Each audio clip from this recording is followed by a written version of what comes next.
it's Mallory. Welcome to this video about another pregnancy update.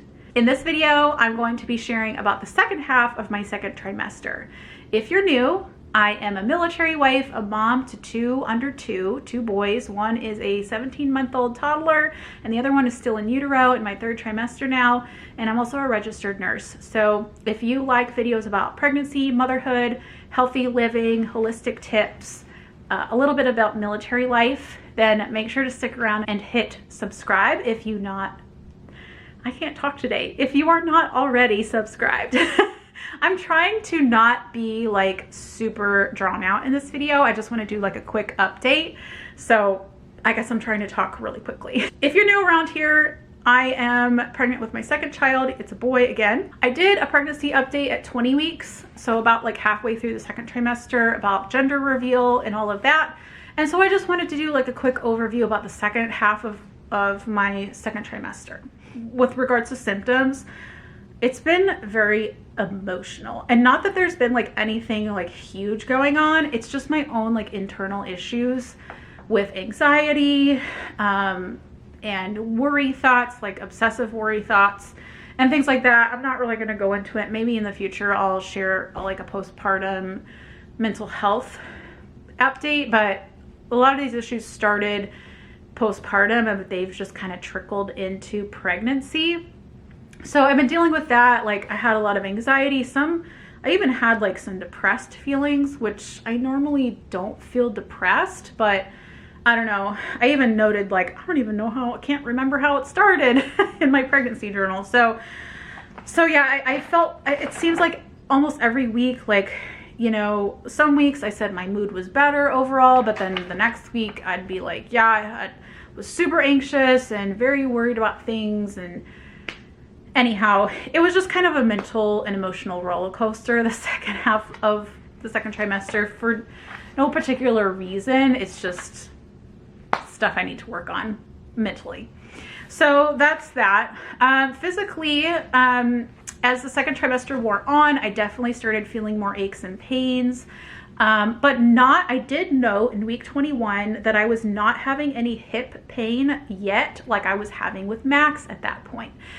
I believe it's because we have a better mattress. We upgraded to a king mattress when we moved here to California from Germany. It is super nice. It is such a nice mattress. It's the Dream Cloud Premier or Luxe, whatever their like top tier one is. There's like two options, whatever the higher one is.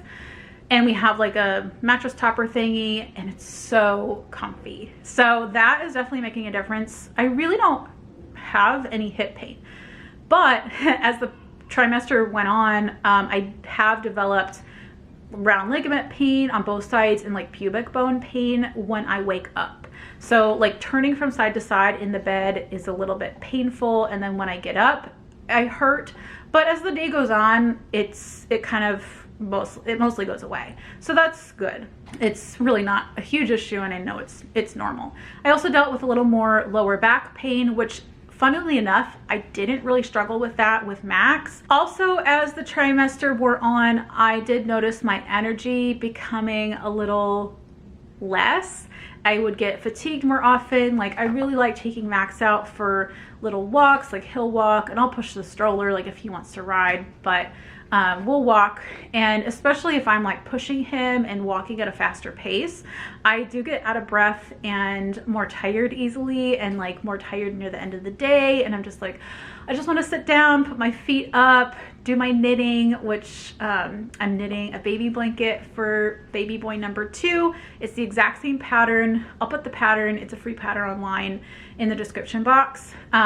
But it's the exact same pattern as I did with Max.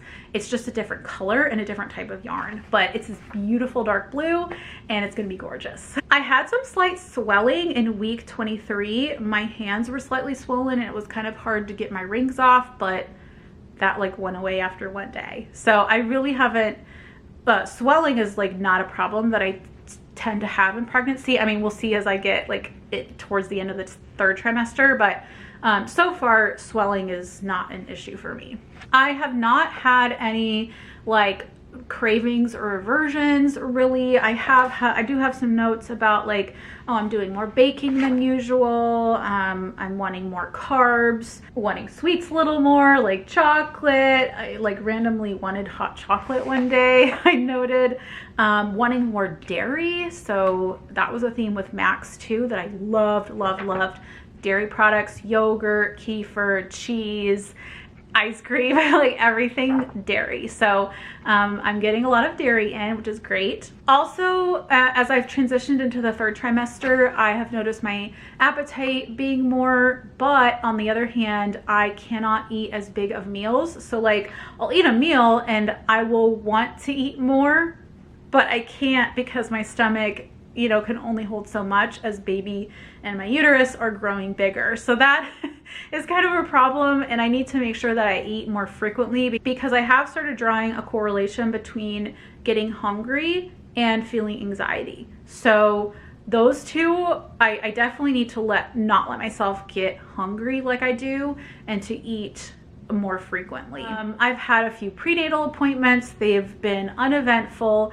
I do want to talk about my gestational diabetes test. So around 24 weeks, 24 to 26 weeks, your doctor will want you to be tested for gestational diabetes. Now in Germany and in many places in America, they will do the 1 hour test where you drink 50 grams of glucose, and then your blood sugar is tested after 1 hour. If you fail that, then you have to do the 3 hour test. The 1 hour is not fasting and the 3 hour is fasting.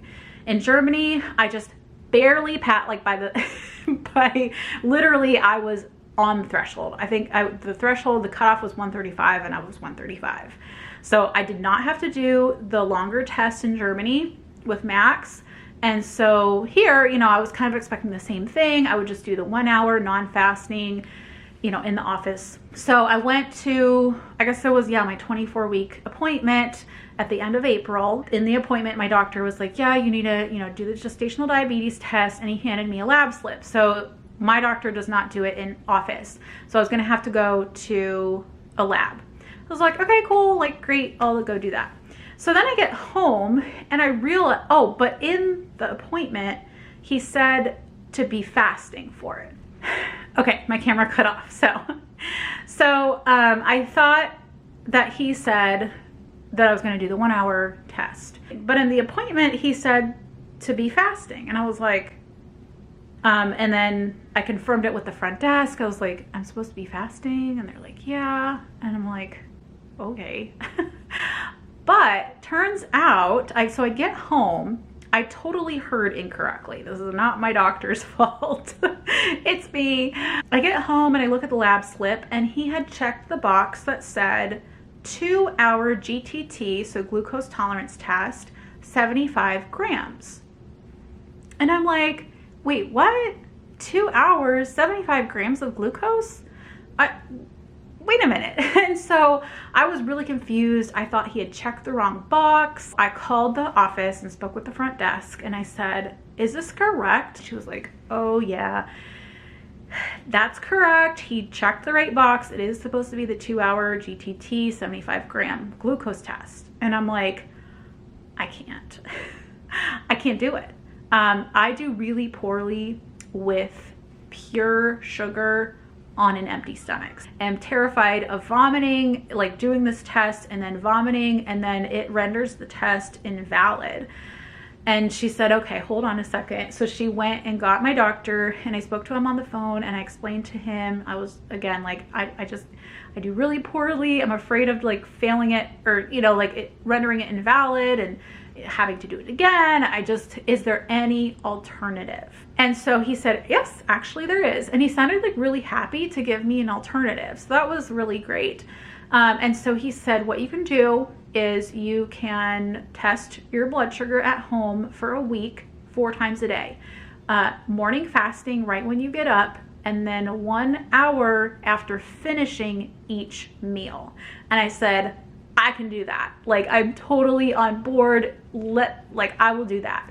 And so he said, well, just call me if you have any numbers that are too high. So the parameters that he gave me, now, you know, don't take this as like medical advice. This is just what he told me. But he said morning fasting needs to be below 90, and an hour after finishing each meal needs to be below 130. I ended up having to test for longer than a week because I had a reading an hour after a meal that was 158, which is, you know, a bit high over that 130 threshold. And so he was like, yeah, like if it's just that one, that's nothing to worry about, but you probably should test longer, you know, like until you come back for your next appointment. So I tested for longer, and I had my 30-week prenatal appointment yesterday, and he looked at my numbers and he was like, yeah, you don't need to do this anymore. So everything's fine. I don't have gestational diabetes. He did say, you know, keep that record and bring it to your new obstetrician in Kansas.